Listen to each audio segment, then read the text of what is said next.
I know I said in my last video on the 3 reasons why I buy vintage that I would include these two watches in a future video so that you can get the chance to see them.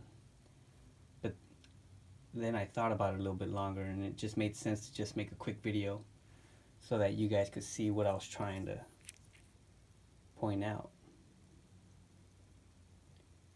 See those indices? The way they reflect the light.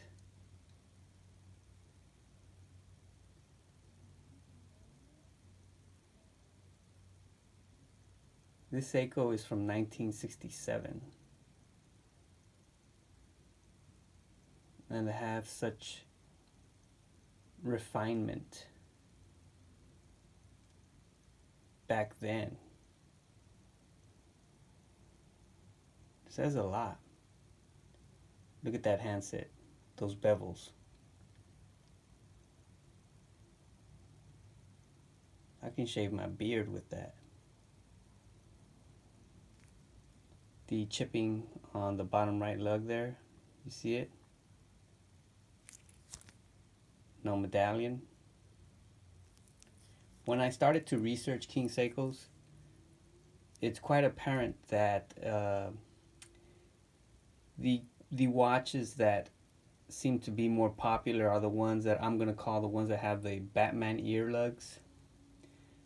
And it makes sense because those, they tend to show the best of Taro Tanaka's quote-unquote grammar of design, that all surfaces and angles on the case, dial, handset, indices be flat and geometrically perfect to best reflect light.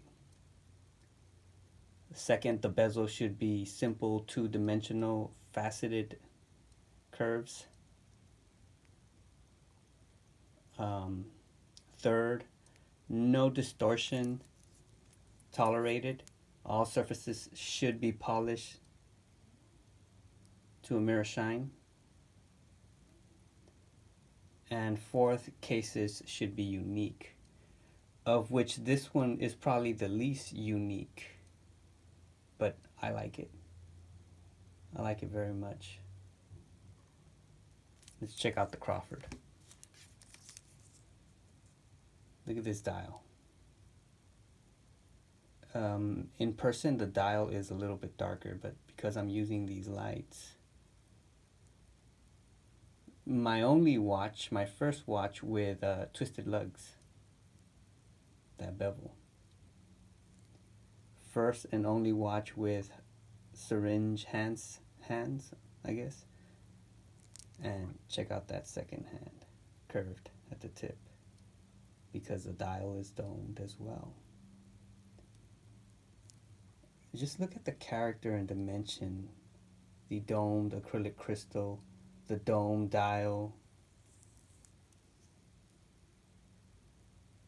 And I love Arabics. You guys know I'm a big fan of Arabics. They're not applied, it's loomed, and they have dimension themselves. This is a cool watch, man.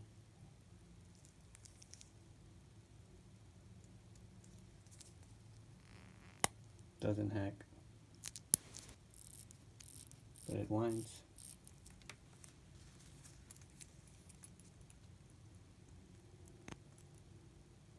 That hacks.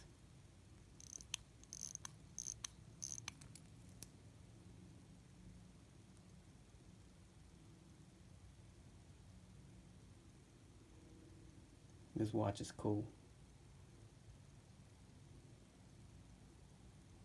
Alright, y'all. Be safe.